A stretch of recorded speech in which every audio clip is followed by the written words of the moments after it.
अस्सलामुअलैकुम दोस्तों और साथियों, उम्मीद है आप लोग खैरियत से होंगे। इस वीडियो में हम बात करेंगे प्लेग या ताउन के बारे में। दोस्तों, ये दुनिया में उन बहुत कम बीमारियों में से एक ऐसी बीमारी है जिसने तारीख का रुख मोड़ा है, जिसने बड़ी बड़ी हुकूमतों और बड़ी बड़ी सल्तनतों को तबाह कर दिया है, जिसने दुनिया के नक्शों को तब्दील किया है। ये जो बीमारी है, इसका अगर हम तारीखी इसकी बात करें तो जो हमारे क्रिश्चियंस बहन भाई हैं, उनकी जो किताब है बाइबल, वो मजमुआ है एक ओल्ड टेस्टामेंट का और एक न्यू टेस्टामेंट का, यानी अहदनामा कदीम और अहदनामा जदीद। तो उसमें जो अहदनामा कदीम या ओल्ड टेस्टामेंट है, उसके अंदर जो वाक़यात के बारे में बयान किया गया है, तो उनका ताल्लुक है हज़रत ईसा अलैहिस्सलाम की पैदाइश से 2000 साल पहले तक का। उसमें भी इस बीमारी का जिक्र मौजूद है। उसके बाद 540 ईस्वी के करीब जो रोम की सल्तनत थी, जस्टिनियन गवर्नमेंट, वो भी तबाह बर्बाद हो गई इसी वजह से, इसी वबा की वजह से। उसके बाद जो 1347 ईस्वी में ये प्लेग या ताउन की वबा, ये मंगोलिया यानी चाइना के इलाके से, जो चाइना और रशिया के दरमियान इलाका है, वहां से ये सिल्क रोड के थ्रू होते हुए यूरोप में चली गई और वहां पे इसने इस हद तक तबाही मचाई कि कहते हैं कि यूरोप की 1/3 आबादी इसकी वजह से हलाक हो गई। और ये जाके वबा फिर ख़त्म हुई वहां पे तकरीबन 1352 ईस्वी में।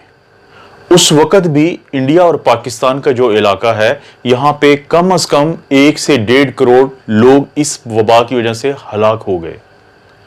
उसके बाद जो सबसे आज से यानी करीब तरीन टाइम जिस पे हम कह सकते हैं, वो वबा आई चाइना में 1860 में, और 1890 के करीब हांगकांग के ज़रिए जो बहरी जहाज आते थे इंडिया की तरफ, वहां से ये इंडिया में पहुंची और कम से कम 1 करोड़ लोग इसकी वजह से हलाक हुए। आप ये तस्वीर भी देखें, ये तस्वीर कराची यानी मौजूदा पाकिस्तान की है कि जहां पे इस वबा के यानी प्लेग या ताउन के एक मरीज का इलाज करने की कोशिश की जा रही है। लेकिन दोस्तों, इसकी वजह से जो हलाकतें बहुत ज्यादा होती थी, इसकी बहुत बड़ी वजह थी एंटीबायोटिक्स का ना होना। क्योंकि जो एंटीबायोटिक्स आई हैं दुनिया में, वो आई हैं 1928 में, और इससे पहले प्लेग की, ताउन की जितनी भी वबाएं आई हैं, उन्होंने दुनिया में बहुत ज्यादा लोगों को हलाक किया है। लेकिन जब यही वबा 1964 में इंडिया की जो रियासत गुजरात का जो एक शहर है सूरत, वहां पे आई, तो सिर्फ और सिर्फ 58 यानी 58 हलाकतें हुई। और इसके साथ साथ अगर हम एक और जायजा लें कि 2003 में पूरी दुनिया में जो 9 मुल्क थे, उनमें जो मरीजों की तादाद हुई 2003 में, वो थी 2118, और जो हलाकतें हुई वो हुई 182। क्योंकि एंटीबायोटिक जब 1928 में आ गई, तो ये बीमारी क्योंकि एक बैक्टीरिया की वजह से होती है, तो उसके बाद से दुनिया की जान छूट गई इस बीमारी से। और ये भी आजकल हम चाइना का सुन रहे हैं कि वहां पे कुछ केसेस आए हैं, लेकिन परेशानी की इसलिए बात नहीं है कि इसका इलाज मौजूद है। ये दोस्तों एक बैक्टीरियल इन्फेक्शन है। वो बैक्टीरिया जो इस इन्फेक्शन का बाइस बनता है, उसको हम कहते हैं यर्सीनिया पेस्टिस। ये 2 लफ्जों का मजमूआ है। पहले हम बात करते हैं पेस्टिस। जैसे आपने सुना होगा पेस्टिसाइड, कि हशरात को मारने वाली दवाई को हम कहते हैं पेस्टिसाइड, यानी पेस्ट होते हैं कीड़े मकोड़े। तो ये कीड़े मकोड़ों में से एक पेस्ट में ही एक होता है फ्ली, या जिसको हम पिस्सू कहते हैं, रेड फ्ली यानी चूहों पे रहने वाली। क्योंकि ये उसकी वजह से मसला सारा गड़बड़ होता है, तो इसमें पेस्टिस तो वहां से आ गया। एक वर्ड है यर्सीनिया। यर्सीनिया बुनियादी तौर पे एक डॉक्टर थे जिनका नाम था अलेक्जेंडर यर्सेन, जिनका ताल्लुक था स्वीडन से, और स्वीडन और फ्रांस से उनका ताल्लुक था। उनकी आबाई नस्ल दोनों तरफ से थी। तो उनके नाम पे इस जरासीम का नाम रखा गया, क्योंकि उन्होंने 1894 में सबसे पहले ये जरासीम को अलहदा किया था, आइसोलेट किया था, और ये बताया था कि ये जो वबा होती है प्लेग, उसकी वजह ये बैक्टीरिया है। इसलिए हम उसके नाम की वजह से इनको यर्सीनिया और पेस्टिस क्योंकि ये पेस्ट से आता है। तो ये जो बैक्टीरिया है इसको हम आम या मेडिकल की जुबान में कहते हैं कोकोबैसिलाई। ये एक ग्राम नेगेटिव कोकोबैसिलाई है। कोको हम कहते हैं स्फेयर शक्ल को यानी दायरे की शक्ल को, और बैसिलाई हम कहते हैं रॉड की शक्ल को। लेकिन ये जो बैक्टीरिया है इसकी जो शक्ल होती है ये दोनों की तरह होती है, यानी रॉड और स्फेयर के दरमियान की शक्ल, सेफ्टी पिन जैसे बंद की हुई होती है उसकी शक्ल होती है। तो इसीलिए इसे हम कहते हैं ग्राम नेगेटिव कोकोबैसिलाई। तो ये जो बैक्टीरिया होता है ये कहां पे परवरिश पाता है? ये जो रेड फ्ली है जिसकी आप पिक्चर भी देख रहे हैं, या जिसको हम पिस्सू कहते हैं, ये जो पिस्सू होते हैं ये किन के ऊपर रहते हैं? ये रहते हैं चूहों पे, खासतौर पे जो वाइल्ड रैट्स हैं, ये रहते हैं खरगोश पे, ये रहते हैं एक प्रेरी डॉग होते हैं उनके ऊपर, ये रहते हैं इसके अलावा जो डोमेस्टिक कैट्स और डॉग्स यानी घरों में जो कुत्ते और बिल्लियां, ये उनके ऊपर भी रह सकती है ये फ्ली। और इस फ्ली के अंदर प्रवेश पाता है वो बैक्टीरिया जिसको हम कहते हैं यर्सीनिया पेस्टिस। तो जब भी किसी वजह से, खासतौर पे जंगों के दिनों में, इंसानों में इतनी सोशल इंस्टेबिलिटी आ जाती है, मुआशरती अदमे इस्तेहकाम पैदा होता है कि ये जो रैट्स हैं, ये जो रैबिट्स हैं, डॉग्स हैं और कैट्स हैं, स्पेशली जो वाइल्ड जिनको हम कहते हैं, ये हमारे मुआशरों में आ जाते हैं। तो इनके ऊपर मौजूद होती है वो पिस्सू जिसके अंदर मौजूद होता है वो बैक्टीरिया। तो जब वो किसी इंसान को काटता है, वो जो पिस्सू है जिसको फ्ली कहते हैं, तो वो इंसान से खून लेता है, लेकिन उसके अंदर ये यर्सीनिया पेस्टिस को दाखिल कर देता है। और जब ये यर्सीनिया पेस्टिस हमारे जिस्म में दाखिल होता है तो हमारी कुछ अलामात आती हैं। वो अलामात क्या होती हैं? हमने प्लेग या ताउन को तकसीम किया है कुछ किस्मों में, लेकिन जो 3 मशहूर तरीन किस्में हैं उसके हवाले से मैं आपको अलामात बता देता हूँ। 3 मशहूर किस्मों के अंदर हैं ब्यूबोनिक प्लेग, सेप्टिसीमिक प्लेग और न्यूमोनिक प्लेग। तो ये जो बेसिकली जब ये जरासीम या बैक्टीरिया हमारे जिस्म में जाते हैं तो 2 से 6 दिन ये हमारे अंदर चुप करके बैठ के अपना काम करता है, अपने आप को बढ़ाता है। उसके साथ ही हमारा जिस्म का मुदाफ़िती निज़ाम इसके साथ फाइट करता है। तो जो अलामात आती हैं, हम सबसे पहले बात करते हैं ब्यूबोनिक प्लेग की। ब्यूबोनिक प्लेग के जो मरीज होते हैं उनके अंदर जो अलामात आती हैं वो होती है हाई ग्रेड फीवर, 102, 103 का बुखार होता है, जिस्म में शदीद दर्द होता है, बहुत ज़्यादा कमज़ोरी होती है और इंसान को चलने फिरने में भी बहुत ज़्यादा मसला होता है, और लूज मोशन या डायरिया होता है। ब्यूबोनिक हम इसको इसलिए कहते हैं कि जहाँ पे ये फ्ली या पिस्सू काटता है वहाँ पे तो कुछ दाने या निशान बनते हैं, लेकिन आगे जो लिम्फ नोड होते हैं जो उस एरिया को ड्रेन करते हैं वो सूज जाते हैं, क्योंकि जब बैक्टीरिया इनसे गुजरता है तो वो इनको पकड़ के मारता है अपने वाइट सेल की मदद से। वो जो लिम्फ नोड बढ़ जाते हैं उनको हम आजकल की जुबान में कहते हैं लिम्फ एडिनोपैथी, लेकिन पुराने दौरों में इसे कहते थे ब्यूबोज। तो इसी वजह से इसका नाम पड़ा है ब्यूबोनिक। तो इन मरीजों में टांगों के दरमियान यानी ग्रोइन के एरिया में, और आर्म पिट यानी एक्जिला में, और बाजू के पास यानी एपिट्रोक्लियर जो लिम्फ नोड्स होते हैं वो सूज जाते हैं, उनमें दर्द होता है और मरीज लंगड़ा के चलता है। और जब हाथ लगाने की आप कोशिश करेंगे तो उसको बड़ी तकलीफ होती है, और बाज़ औक़ात ये जो लिम्फ नोड्स होते हैं ये ब्रेक कर जाते हैं, ये फट जाते हैं और इनमें से रेशा निकलता है। तो इसको हम कहते हैं ब्यूबोनिक प्लेग। एक होता है दोस्तों न्यूमोनिक प्लेग। न्यूमोनिक प्लेग उस वक्त होता है जब ये जो जरासीम है यर्सीनिया पेस्टिस ये लिम्फ नोड से गुजर के और ये फेफड़ों तक चले जाते हैं।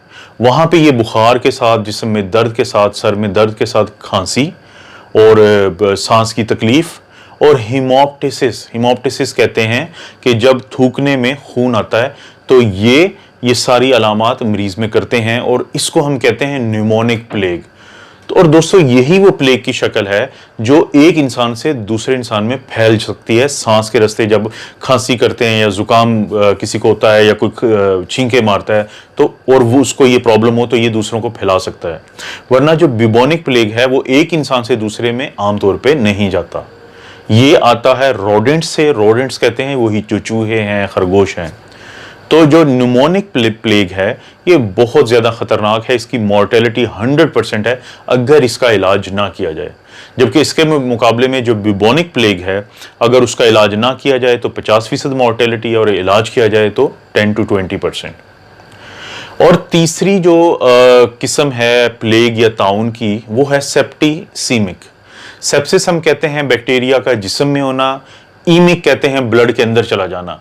यानी सेप्टिसीमिक प्लेग का मतलब ये हुआ कि जो लिम्फ नोड से गुजर के बैक्टीरिया फेफड़ों में गया था और वो पूरे जिस्म में फैल गया है, मुख्तलिफ ऑर्गन्स में फैल गया है, इसे कहते हैं सेप्टिसीमिक प्लेग।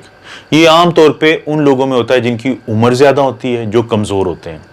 और इस बीमारी में मरीज को शदीद पेट में दर्द होता है, उल्टियाँ, लूज मोशन और बुखार, जिस्म में दर्द, और मरीज बिल्कुल हलकान या मरने वाली पोजीशन में आ जाता है। इसे हम कहते हैं सेप्टिसीमिक प्लेग। तो तशखीस हम कैसे करते हैं? एक तो हम अलामात से करते हैं, और इसके अलावा हम मरीज का जो लिम्फ नोड है उसमें से पानी निकाल के उसका माइक्रोस्कोप के नीचे ग्राम स्टेन करते हैं या कल्चर करते हैं, तो वहां से हमें पता चल सकता है। या मरीज को अगर न्यूमोनिक प्लेग है तो हम उसका जो रेशा होता है, जो थूक होता है, तो वहां से हम मवाद लेके उसका कल्चर कर सकते हैं, उसको हम ग्राम स्टेन कर सकते हैं, उसको माइक्रोस्कोप के नीचे देख के पहचान सकते हैं कि ये यर्सीनिया पेस्टिस वाली बीमारी है।